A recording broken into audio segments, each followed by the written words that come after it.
much of travel will make up people's spending? Is only going up. So the younger generations, I'm one of them, you're one of them too, they prefer experiences. They don't like things. They don't like material objects. Obviously, they need the bare necessities to survive.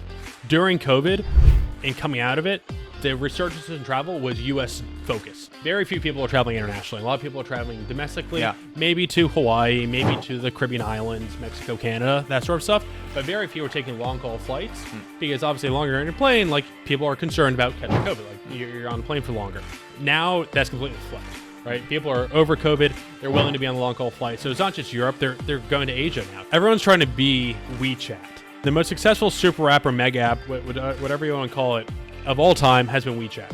Dominates China through and through. You can do whatever you want in it. Absolutely everything. Every company sees that and wants that. So you have the likes of Uber, you have the major banks. They're all trying to approach this level. And Uber is the most promising because obviously they started as just black cabs. And then they moved on to all rideshare, and then they added in food, all delivery services, and now they're adding in flights via Hopper, right? So they're trying to become the US version, the global version of WeChat, right? They're trying to become the super app. You're the loyalty expert. American Airlines with AA Advantages was revolutionized under Crandall, the CEO of American Airlines. How did they all get started to this? Well, Crandall was a notorious cost cutter. You can read any of the books on him. He was penny pinching to the extreme. And that might be counterintuitive to people when you think loyalty, because on the surface, when you think loyalty, it's you're paying out something. It costs you something, liabilities on the balance sheet, a lot of overhead, people to run it, and it's not a simple thing to do correctly. However, loyalty programs, Crandall pushed for it aggressively once he figured out what he was doing, because it's a revenue generator. It's not a cost. Right, it actually generates revenue, and now today, if you look at any of the major airlines, hotels included, actually, they are operating at net losses, if not for their loyalty programs. So their loyalty programs generate about 4/3 of their profits, and by that I mean about 1/3 of their profits from the airlines is negative, as in over 100% of their profits are generated from their loyalty programs, which is crazy because they effectively act as mini central banks printing their own currency. And when you're printing your own currency, it's infinite profit. Now, obviously, there's overhead and all this other stuff that comes with it. But Crandall saw this, and he was revolutionary. And he knew that this was what it was. And so he went full bore. And American Airlines kicked off a craze that is loyalty today. And that's why Chase, right, is the fifth largest. That's why Chase is the fifth largest travel booker, right? I mean, it's banks are really betting on this today. We see this more and more. When first Crandall, of course, an airline person saw it, but now the banks are seeing it. So why is that? Well, because banks were tired sitting on the sidelines of letting the OTAs like Booking.com and Expedia and the airlines and hotels directly kind of collecting all these commissions for travel, and it's one of the largest expenses for millennials and Gen Z and younger these days. If you ask them, the top answer to any survey response out of the last 10 years is, what is your number one expenditure? What are you looking forward to most of spending on? It's travel, 100% of the time, without fail. That is the number one thing for everybody. And Chase realized this, and Chase, like Crandall, like American back in the day, led by Jamie Dimon, saw this when they launched the Ultimate Rewards program, when they launched the Sapphire Preferred card, and ultimately when they launched the Sapphire Reserve card. I remember back in 2016. Yeah, I remember. Jamie Dimon captured the entire market for millennials. He wrote down $2 billion acquiring every single millennial in the U.S., basically, because of their sign-up bonus, which was $1,500 at the time, unheard of, $1,500 sign-up bonus. And he acquired every single millennial in North America, basically, right? And they knew that they wanted to do this, and they saw just how much money people are spending on travel. They saw that this was the number one desired product for anybody. And so they combined the loyalty programs of yesteryear, which is the airlines and hotels, into a novel bank loyalty program, Chase Ultimate Rewards, which directly went head-to-head with American Express, which basically had a monopoly on bank loyalty programs prior to Chase. And then they went full bore into travel, right? They partnered originally with Expedia.com to power their backend for the travel portal, but they then acquired CX Loyalty for a few $1 billion. They acquired Frosh for a few $1 billion more. Chase alone in the last like 5 years has, I think, spent about $7 billion acquiring a variety of companies to power the back end travel, because they know that this is a growing market, and that's why they're the fifth, and they're looking to become the fourth or third even. My gosh. So they're Chase, I mean, it's literally Morgan doing his thing. Exactly. Exactly. He's still at it. I mean, he's not there, but he's still at it. Wow. Okay. So how much of travel will make up people's spending in the future? What do you think? So it's a great question. It's only going up. So the younger generations, I'm one of them. You're one of them too. Perfect coincidence. Yes. They prefer experiences. They don't like things. They don't like material objects. Obviously, they need the bare necessities to survive, but they are willing to cut back on avocado toast, for example, right? So that they can travel around the world, so that they can go to new restaurants, so that they can go to new bars, so that they can go to plays and events and activities and sports. Like, they care about things. That's why like the cost of concerts has ballooned post-COVID. Really? Because there's so much demand to actually interact in person and like touch grass, right? Like, that's what they want to do. And so I fully expect for the people that are not, tied down with pets or kids or whatnot, that about 30% of their budget will go to travel in some way, shape, or form. I think so. 30%. And do you think even more? Do you think 40, 50%? Or yeah, I obviously, rent and food are a big component of living, but outside of rent and food, I think travel is going to be the largest expenditure for a lot of these younger kids, right? And it's only been increasing. Now, obviously, you can cut back on those costs with optimizing loyalty programs, right? That's an easy way to reduce your burden, particularly if you're flexible in terms of your timing. You're not traveling during like peak summer season or peak winter holidays. Loyalty is a great way to go. Using miles for flights, points for hotels, combining them, you can really save money on that. But everyone is on this mantra for business travel. They want that business class. That's part of that experience, right? That whole part of living this experience, like that a plate is being brought to them. That they get this mojito on the plane.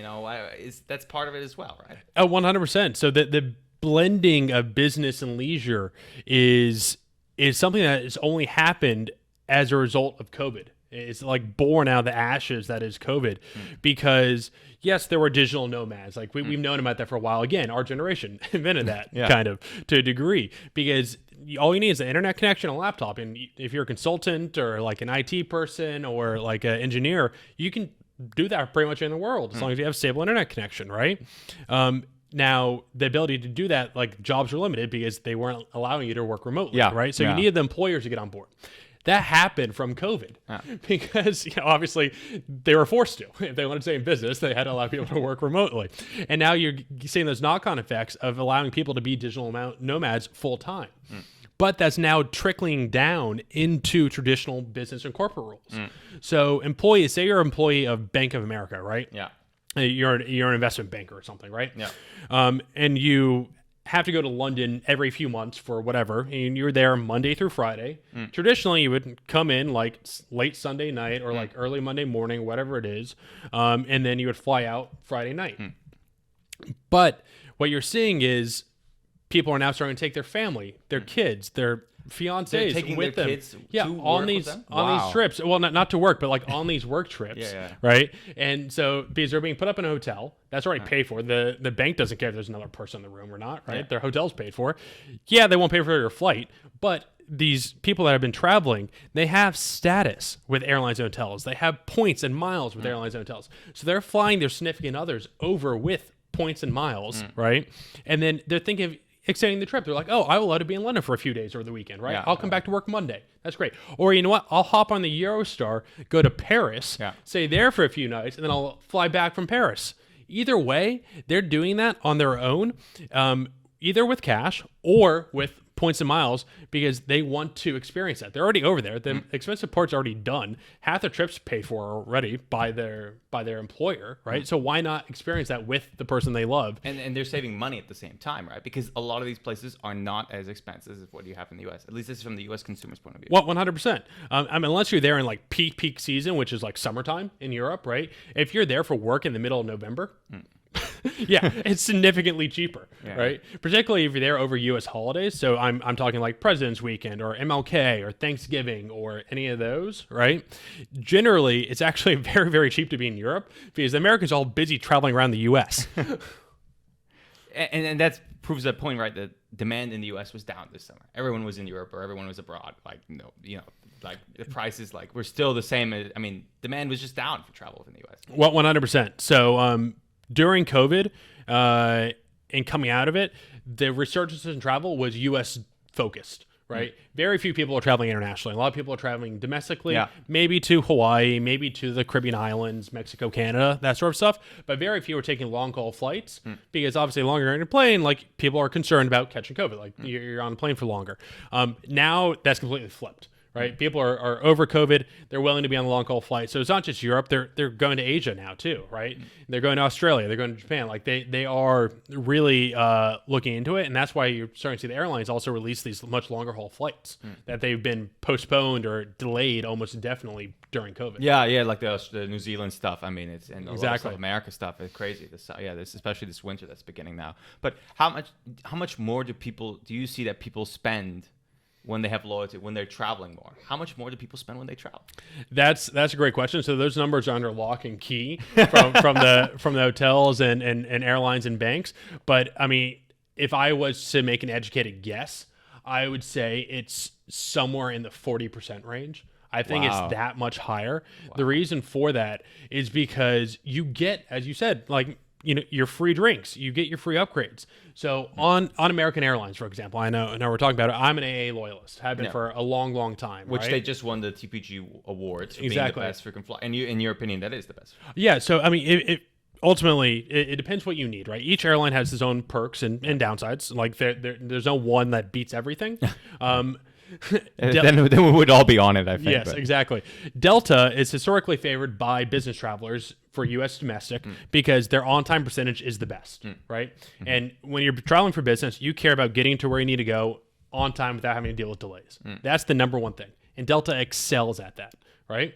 Their loyalty program, if you ask me, not very good. Sky Pesos for a reason. Like they're not Sky Pesos. They're not worth a whole lot. Sky Miles equals Sky Pesos. That's Exactly. That's a nice one. And their elite status, as we've seen when the CEO of Delta was stepping in it for the past few months, right? Everyone has top status with Delta. If everyone has top status, no one has top status, right? It's meaningless, right? That's one of the great things I love about American, and that there aren't as many people that have top status on American, right? Because the people that are earning top status on American are earning it the hard way. Right? Yeah, that's true. Yeah, that's true. I mean, well, you could circumnavigate that by booking just hotels, right?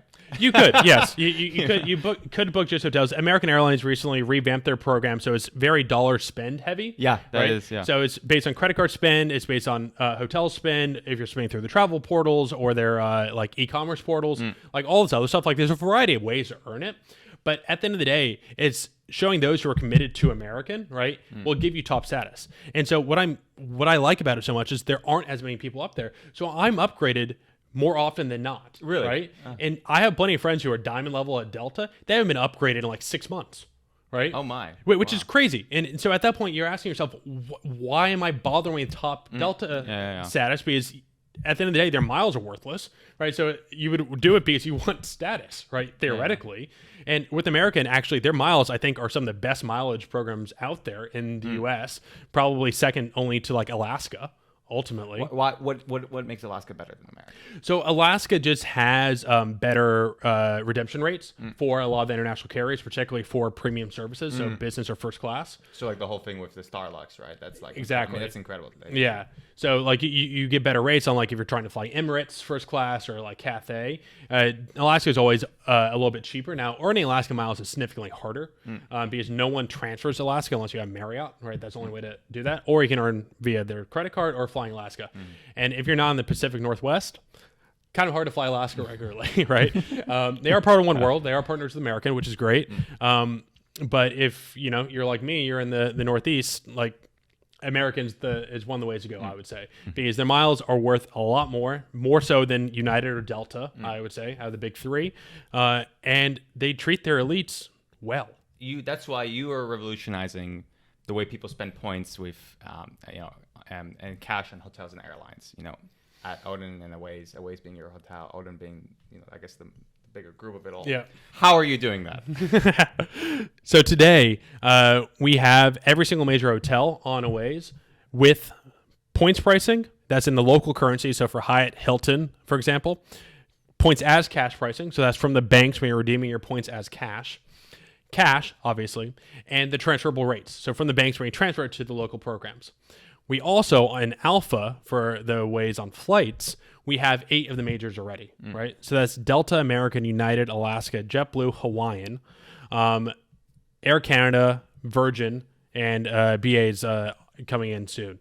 So congratulations. Thank you. And so with that, AWAYZ by early Q1 of next year, so only a couple months away, we will have the world's first holistic travel portal. By that, I mean we'll have mileage pricing for every major airline, right? We already have points pricing for every major hotel. And we just partnered with Duffel. For those that don't know Duffel has direct NDC content with a lot of the major airlines and hotels. They pass on bulk insider rates to the end user. And they do this by cutting out the middleman. They don't use GDSs like at Sabre and Amadeus, right? And so Duffel will be powering our cash booking system, ticketing, and customer service. On the back end, we'll still be using our award-winning UI UX. So that will be launching in Q1 to end consumers, or for us, our revenue is mostly B2B, for allow us to launch travel portals for any small fintech, card issuer, neobank, small mid-tier regional banks, up through to the majors, right? And we are going after the Expedias and Booking.coms of the world with this because a lot of these players are underserved.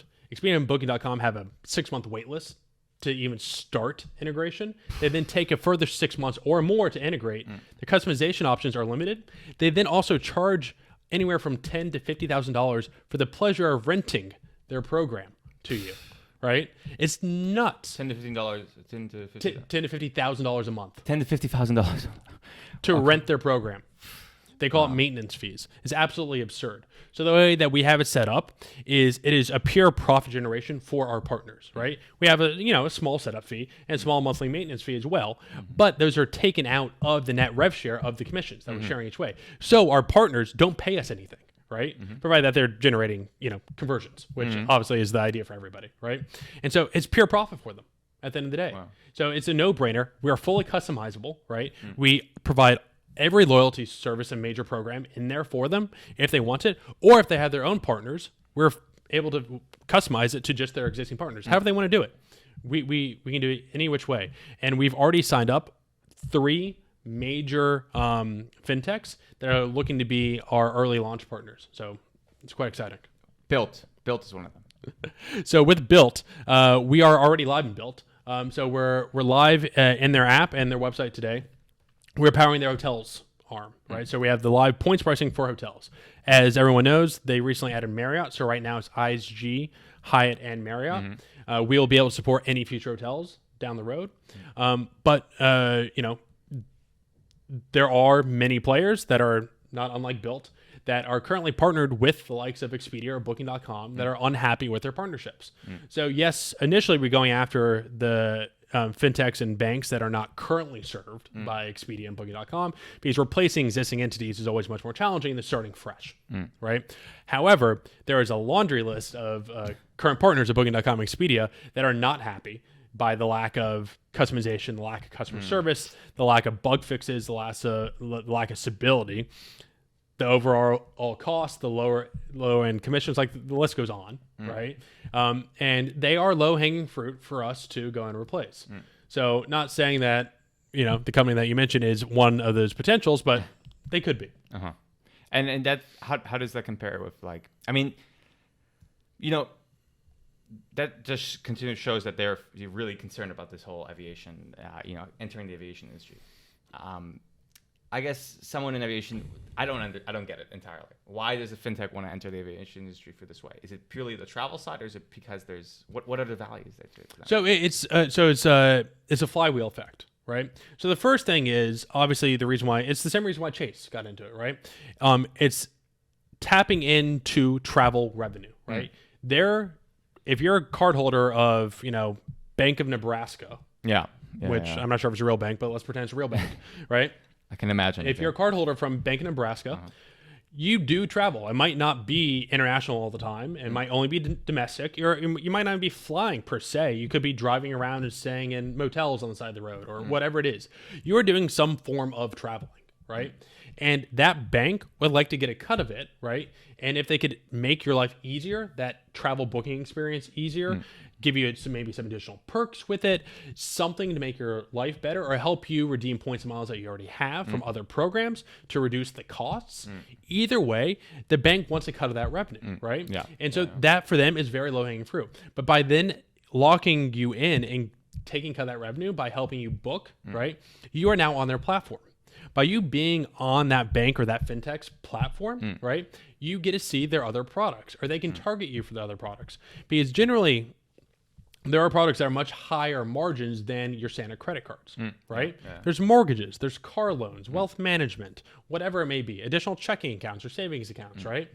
And so by you being on that bank or that fintech's platform, they can cross-sell you on those products, lock you in further, increase the lifetime value of you, the customer, for them, right? And then keep you around for longer. Right? That way they can continue to make more money off of you. So that's why it's a very big interest for them, right? It's the start of a flywheel effect. Which goes in that part with the, people spend 40% more when they travel, and airlines are the epitome of travel. Exactly. And so by getting them in and then helping them do this, not only will they benefit the banks themselves, they also benefit the airlines and hotels, right? Because they are actually helping increase the amount of travel, which increases the amount of spend. Therefore, they're spending more on hotels, they're spending more on flights, right? And then that opens up the opportunity for them to earn status with these airlines and hotels, particularly because a lot of these airlines and hotels, as we just talked about, are moving towards including credit card spend, if it's a co-branded credit card, towards earning status, right? So that's a great way to get access to these early potential customers from the airlines and hotels to try and lock them into their own loyalty programs to cross-sell them on their other stuff as well. Expedia is launching its loyalty program, OneKey. Yes. Expedia is launching its loyalty program, OneKey. How does it affect loyalty for airlines? If people, will just choose to book a flight with Expedia versus booking, having loyalty with an airline specifically. Expedia is launching its OneKey loyalty award program. How does it affect airlines if people just will book flights with Expedia's, and just, I'm going to fly one airline here, I'm going to fly one airline there. It doesn't matter. I don't care about loyalty of the airline. I care about loyalty of Expedia. How does it affect airlines' loyalty program? Well, Expedia is jealous, is what's going on. They're jealous of how successful the American, well, not just Americans, but the airline loyalty programs are. Right? This is why we love the aviation industry. That is exactly jealousy between airlines, but yes. So Expedia is jealous of the loyalty programs and the success of the airlines and hotels, both ends of it, right? And so airlines and hotels have been at odds with OTAs since the dawn of time. Right? Yeah. OTAs. Crandall always hated OTAs. Yeah, OTAs like Expedia and Booking.com, according to the airlines and hotels, take way too large of commissions, right, to provide the services that they're providing.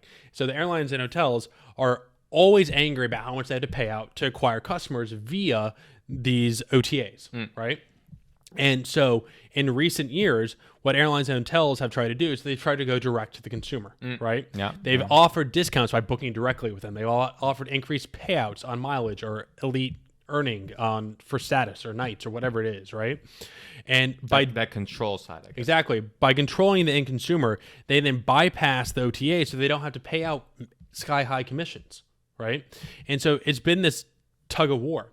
And now the latest strike from Expedia is to launch their own loyalty program to go head to head with the airline loyalty programs and the hotel loyalty programs, because they're saying, you know what? Okay, we now see customers are booking directly with the airlines and hotels. Now there's a smaller segment, or actually a larger percentage of population, but a smaller expenditure segment of the population where they don't fly enough or they don't stay at certain hotels enough to actually earn any level of status. So for them, booking directly with an airline or booking directly with a hotel doesn't really give them enough to merit it, unless it's cash discounts. How big is that segment? So the numbers are hard to say, but I would, at the end of the day, follow the 80-20 rule. 20% of the end consumers that are booking are driving 80% of the airlines and hotels revenue, right? So those are the loyalists. Those are the frequent flyers. Those are the frequent hotel stayers, right? So that means that 80% of the population is booking infrequently. They only make up 20% of the total revenue, right? That's who Expedia is going after, right? They're going after the majority of the population, but lower revenue spend. Reason for that, ultimately, is these people are not flying enough or staying at hotels enough to earn any status that means anything. And so then, therefore, they have what is called breakage. It is points and miles in various programs that aren't large enough to be redeemed for anything meaningful. And so it's kind of just useless, right? And so they're targeting those people by aggregating, in effect, everything into one program, their own, OneKey, right? They're trying to pay them something that is worth something to them so that they book through them. And so that's them striking back at the airlines and hotels. What are the benefits again if you book with OneKey, for example? So it's basically, you just think of it as like a fixed cash back rate. Okay.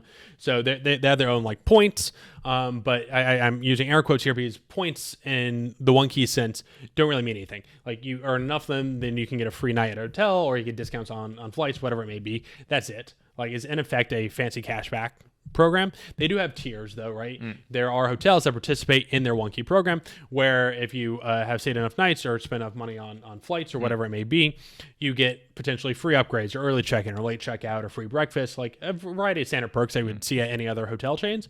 But this is across the board for any of the smaller boutiques or whatnot that participate in OneKey from Expedia. So they could be a major chain. They cannot be. It's entirely separate. Hotels can belong to multiple different programs at the same time. They're allowed to. Airlines are not. So they can't do that. Airlines belong to one loyalty program. Yeah. So if you're like American, you're part of One World, that's it. Yes. Like you can't sit in Star Alliance and Sky Team at the same time. But people who book through Expedia can be part of OneKey. Exactly. So it's an incredible advantage for the consumer to be part of two loyalty programs. Yes, it allows you to double dip. Now you can double dip on airlines for their mileage earning and for OneKey because you're allowed to do that. On hotels, however, you cannot. So need to make that abundantly clear. You cannot double dip on hotels because the commissions on hotels are a lot higher than airlines. So hotels are paying the likes of Expedia and Booking.com significantly more money. So one, their leverage that they have to pull is not paying out points, not paying out elite earning nights. So you cannot earn status traditionally by booking through OTAs on hotels. You can on airlines, though not always. Right? It's a little messy. And then let's not forget, at the end of the day, there's a whole customer experience where if stuff goes wrong, booking third party is a nightmare. Trust me. That's true. Yeah, no, I agree. You're right. I do book all my tickets now for American after booking OTAs once. You know, even the likes of Student Universe. You're saying young people, people booking for Student Universe, incredible deals you can get unlike anywhere else. But then once one little thing, little nail in the haystack, and the whole booking falls apart. It all goes to hell, really, and it's. Trust me, as soon as you've experienced that once, you will pay any standard markup of like 3 to 5% just to avoid having to deal with that. Because the airlines, when you book directly, can fix your problems when you call them. Or the beautiful thing, using their app. You don't have to call anyone. The airlines these days, you can change flights almost instantly within the app. If you book third party, good luck. That's all I have to say. They operate more archaically than an airline, and people complain about the archaic side of an airline. It's true, yeah. And that goes into Uber, and like now I can get my Uber Eats, my Uber taxi. I can get my Uber. I can get my Uber Eats. I can book a flight of Uber. Uber's doing that. Expedia's doing that. Hopper's doing that. I think this is the most exciting part because this is like very visionary. The mega app. How are they all, how are Hopper, Uber, Expedia trying to create this mega app? Yeah, so it's, everyone's trying to be WeChat, ultimately. So the most successful super app or mega app, whatever you want to call it, of all time has been WeChat. Dominates China through and through. You can do whatever you want in it, absolutely everything. And every company sees that and wants that, right? So you have the likes of Uber, you have the major banks. They're all trying to approach this level. And Uber is the most promising because obviously they started as just, black cabs. Yeah. And then they moved on to all rideshare, and then they added in food, all delivery services, and now they're adding in flights via Hopper, right? So they're trying to become the US version, the global version of WeChat, right? They're trying to become the super app. And everyone wants that because they want to control the entire consumer journey, right? They want to be able to take a cut of all of your expenditures, right? They want to be able to get a piece of everything that you're spending because that is a lot of money, right?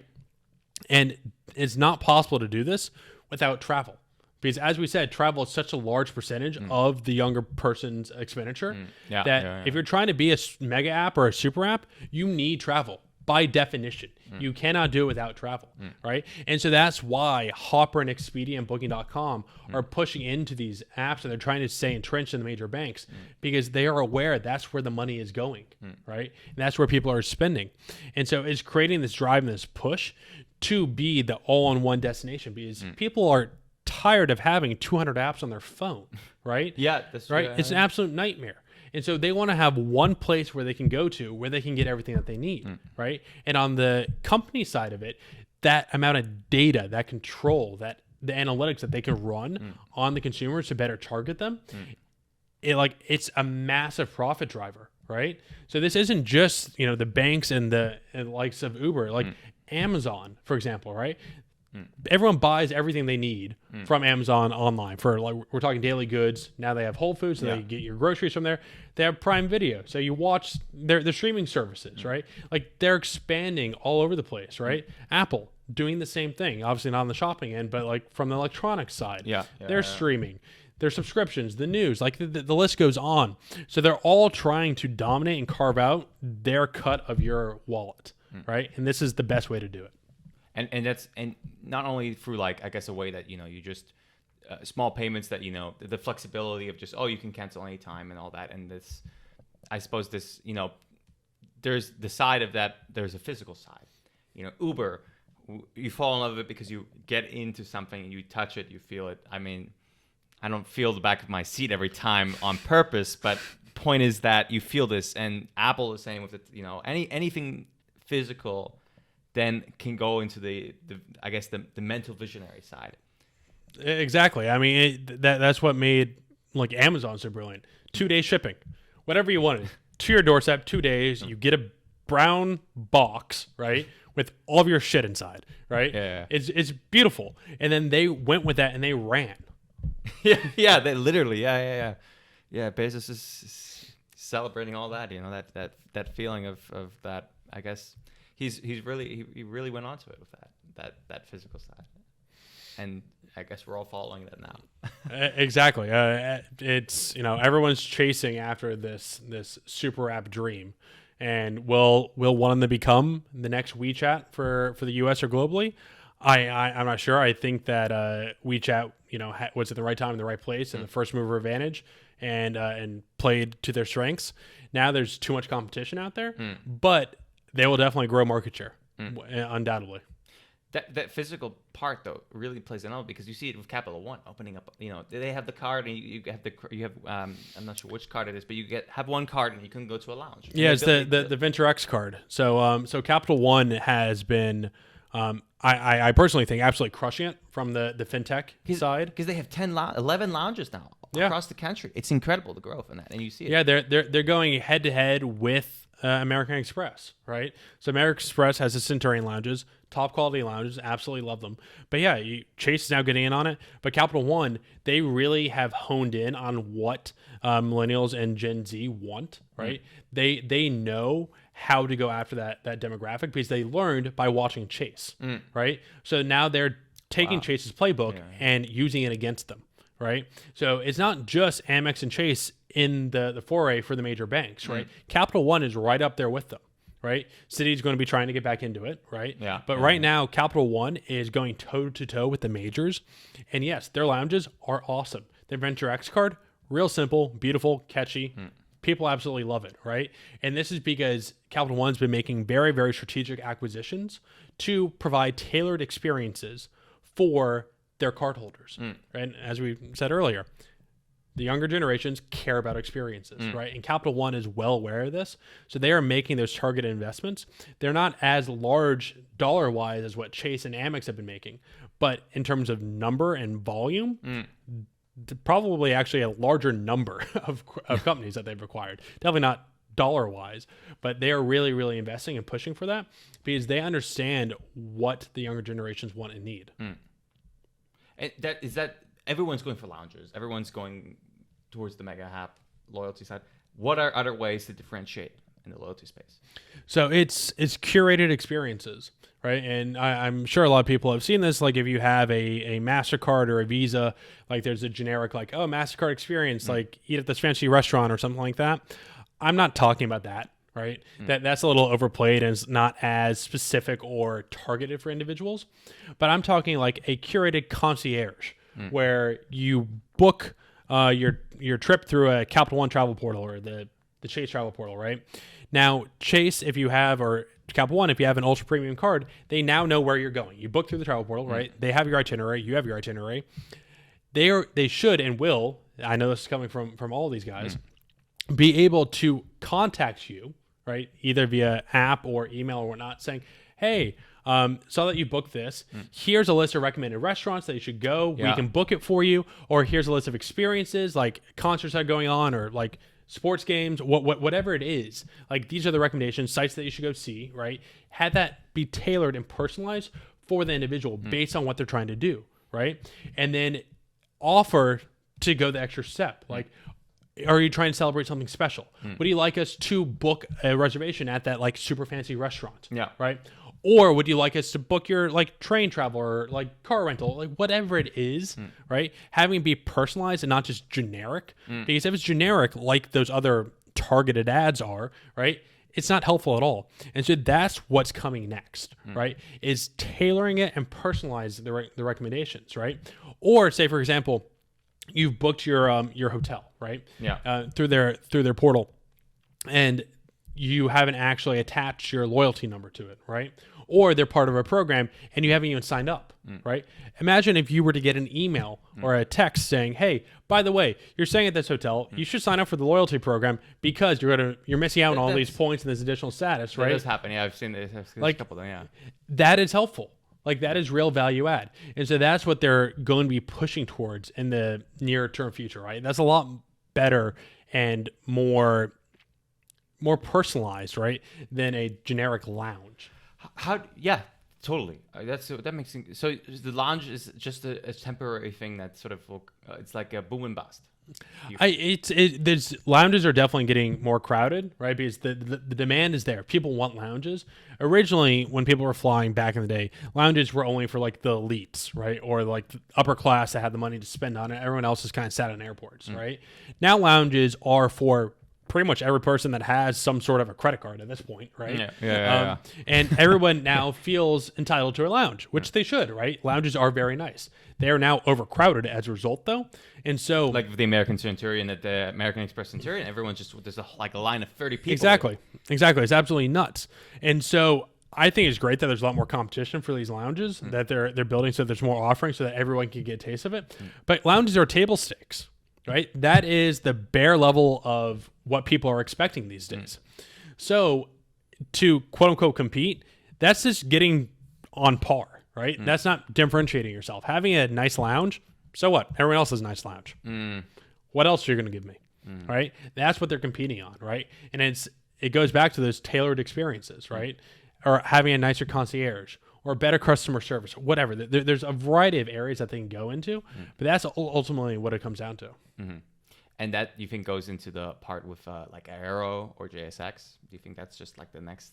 Is that something for loyalty? You think that's in there? So these private jet operators, you think? Yeah, it's a good question, right? And so a lot of this wouldn't be for premium cards here. We're now talking ultra premium and ultra premium, which obviously there's the Amex Black card, and there are rumors that some of the other major players are going to be launching ultra premium cards. Wow. That's where you start to get into the private jet side of things.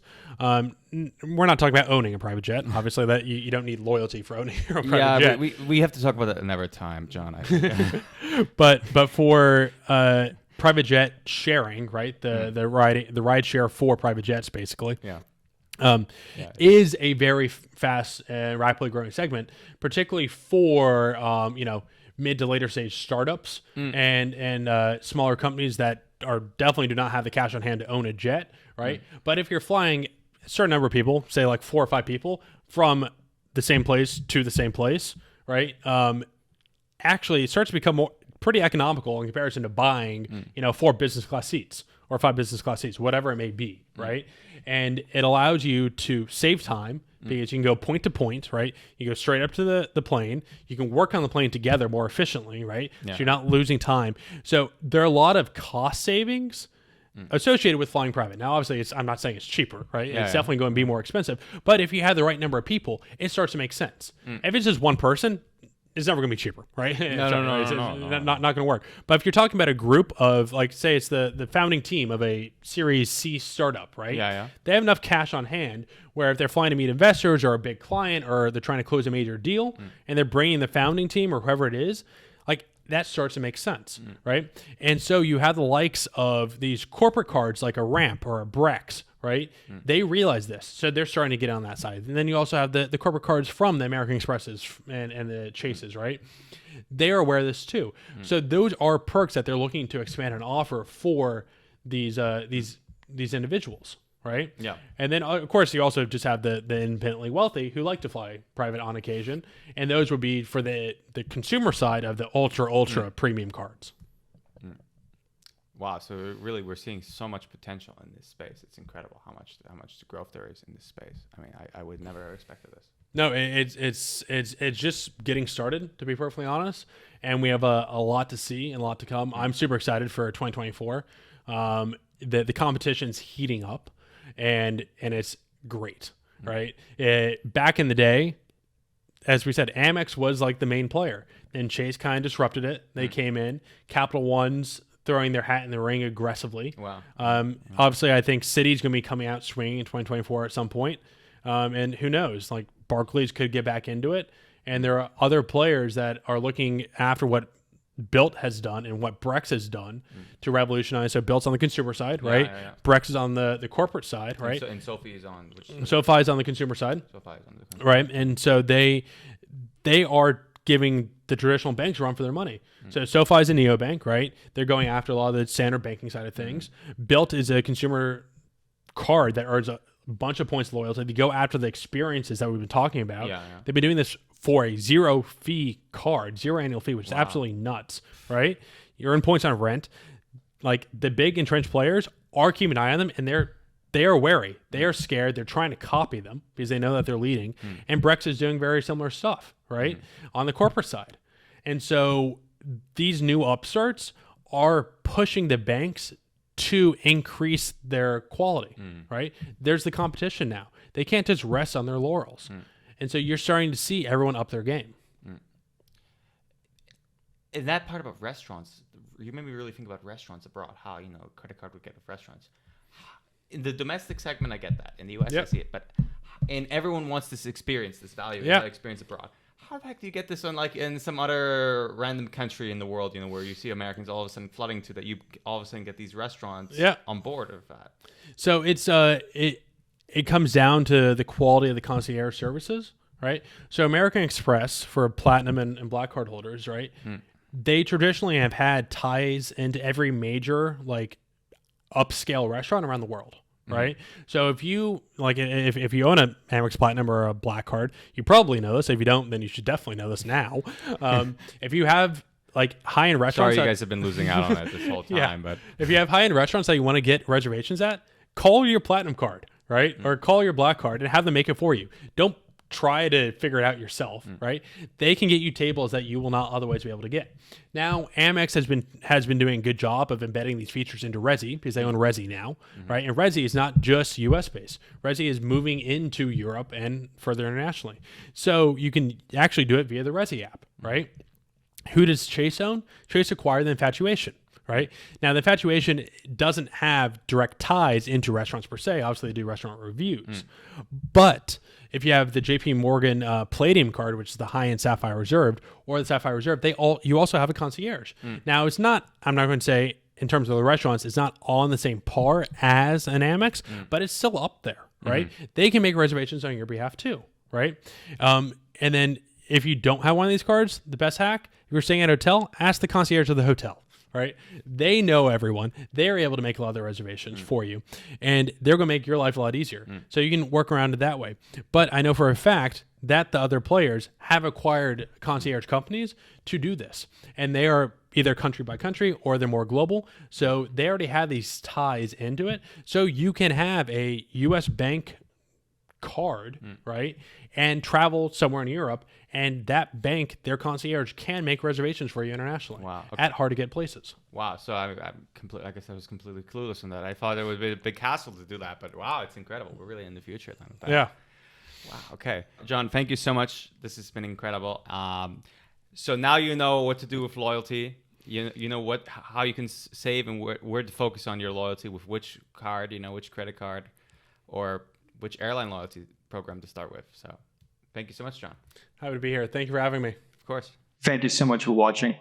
Please don't forget to subscribe and looking forward to seeing you on the next episode.